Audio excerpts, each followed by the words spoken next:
This is something you don't see very often out on a body of water as big as the Albemarle Sound, but as I look straight ahead, it's one of those effects of, like it's just the end and you're going to drop off, because the water is so smooth out here right now. I mean, it's not glassy smooth like I see sometimes in the ICW, but for a body of water this big, this is pretty calm. And so as I look in the distance, there's no waves to break up that line on the horizon, and it's actually up a river is what I'm looking at, but still I can't see land up in there. All I see is the horizon of the water, and it's just that fine line that makes it look like if I keep going I'm gonna fall off a cliff. So pretty cool. So we traveled further last night than we traveled all the way to just before the Albemarle Sound, whatever it's called, to the free dock in. Hey Ron, where was that free dock we went to? We went to the Elizabeth City free dock. So when we went to cross the Sound this morning, we could cross it before the winds picked up. Now we're in I think it's the Alligator River, and the winds have picked up. So I'm definitely glad that we crossed it this morning.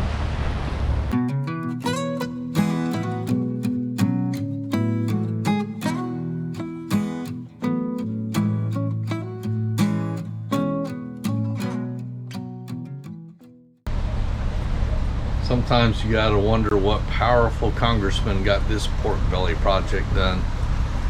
This bridge is out in the middle of nowhere. I mean, we haven't seen a house or a building for 2 hours, and I know from our way up here it's going to be probably another hour on the other side before we see the first vestiges of civilization.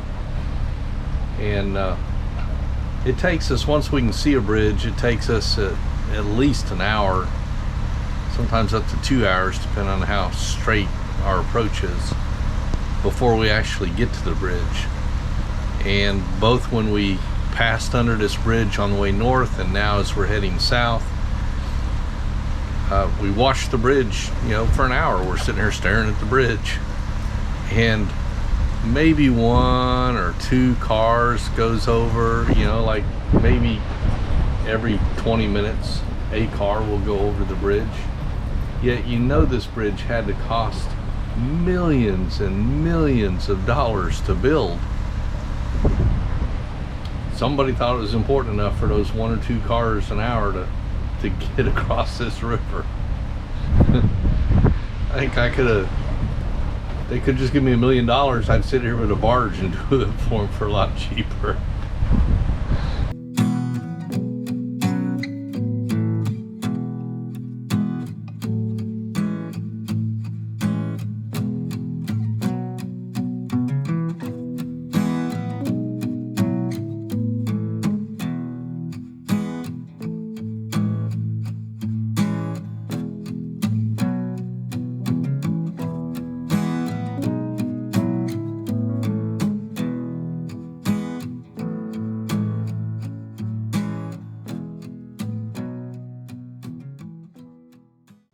So I woke up this morning to discover there's a storm just off the coast from us, and that has a potential greater than 60% chance of turning into a hurricane.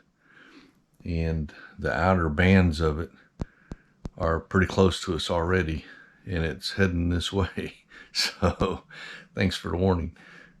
So we're going to get underway real quick and head south as fast as we can. Since it's heading in kind of a northeast direction, we're going to try to run south before it can hit us.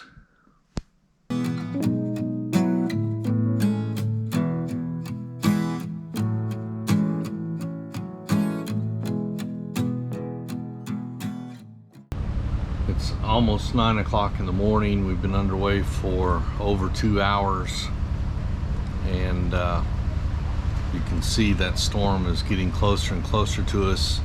That little white dot is us, and the edge of the storm is almost on us. You can see the reddish color is winds of 25 miles an hour or higher.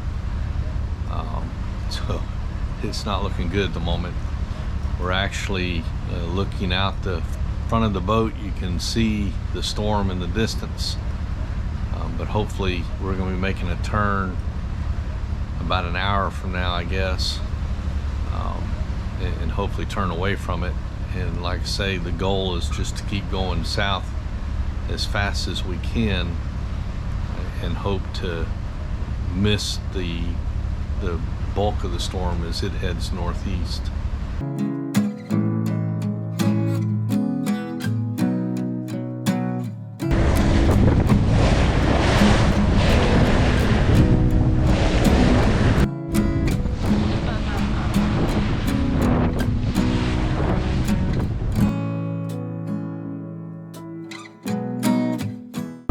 It's a little bouncy outside, so Ron told me to stay inside, so I'm staying inside.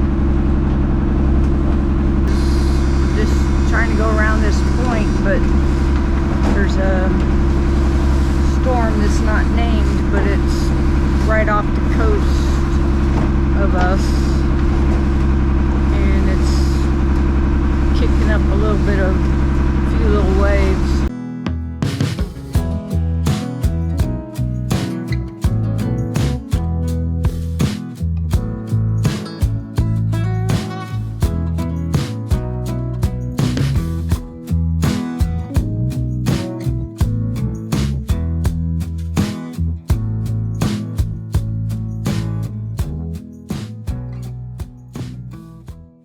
We saw this really nice beach, and Marie said she'd like to go to it.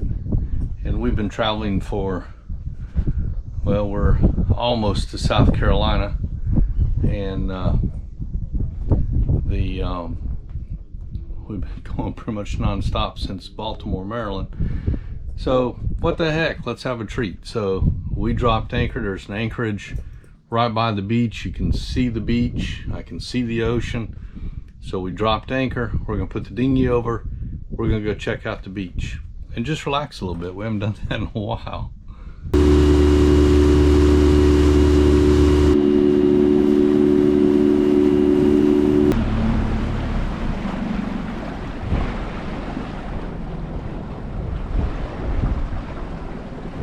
All right, so we dinghied over to the beach. It's a big beach. You can see behind me, that's the ocean behind me. So all that sand's between me and the ocean. And this is the ICW on this side. So take your pick. You want to swim in the ICW or out in the ocean? We beached our dinghy right there. And I'll walk down here just a little bit.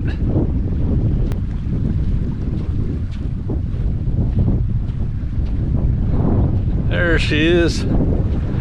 There's Elixir off over there. So it's a really long walk over to the beach side. It's all sand between here and there, so not a problem walking over there. But as y'all know, Marie has her difficulty of walking long distances, so rather than put a big strain on her trying to walk over to there, we're just going to hang out on the ICW side and just enjoy some cool, refreshing water. Even though we're going to just hang out on the ICW side, so Marie doesn't have to walk this distance. I don't mind walking it, so she says okay for me to come on over here and film it for y'all, so y'all can see what it looks like. So I'm not even halfway yet. This is a big beach. You could hold a lot of beach volleyball games on this place. And there is one other boat that pulled up to the beach, a little day boat. So us and them, and they're over on the beach here. Looks like about 3 people. So so far as far as I can see on this huge beach, it's me and 3 other people, and then Marie over on the ICW side. So this is definitely a stop if you like a lot of beach to yourself. Looks like you're gonna have it most of the time. There's no town real close to here that I'm aware of. So right by where we anchored, there's a boat ramp, I believe, for the Marine Corps base here at Camp Lejeune. But other than that, there's nothing to motivate people to come all this distance. Well, I shouldn't say that.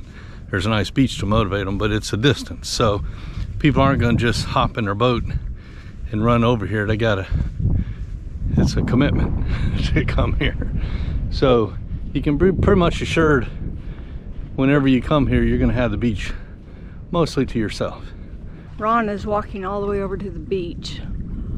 I don't even know if you can see him. He's a speck. Way over there. Way over there. He's not even there yet. Oh boy, look at those waves coming in. I don't know if it's always like this or it's because of that storm over there that's just aching to become a hurricane. We've been dodging for the last couple days. It's yet to turn into a named storm. It just keeps sitting there. So I don't know if it's stirring up the sea or what, but it's some pretty good waves here. A while ago I walked out here and all of a sudden something jumped out of the water, and there was these little fish, about maybe a little school of fish about 6 inches long or something like that. Scared me. I scared them, they scared me.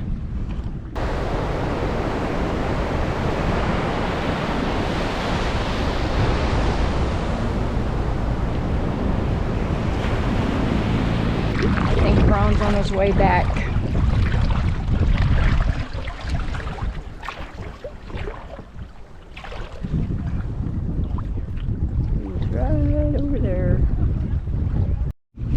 Okay, I don't know if it's always a problem, but today anyway, the problem on this side is all the bird poo.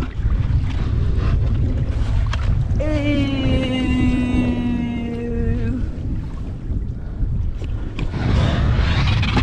They've littered this side of it. Correction, it's not bird poop.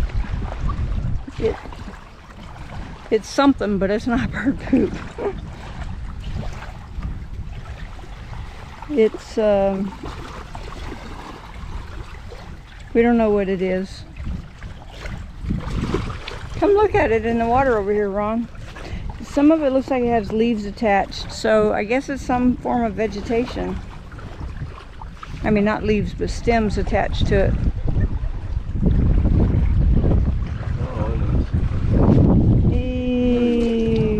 Maybe it's like dolphin poop. What's dolphin poop look like?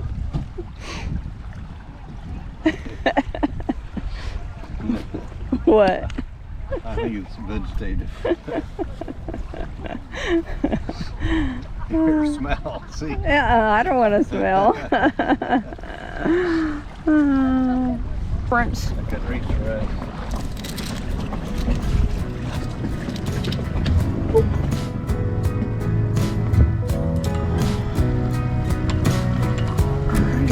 Stuff I need to take out of here.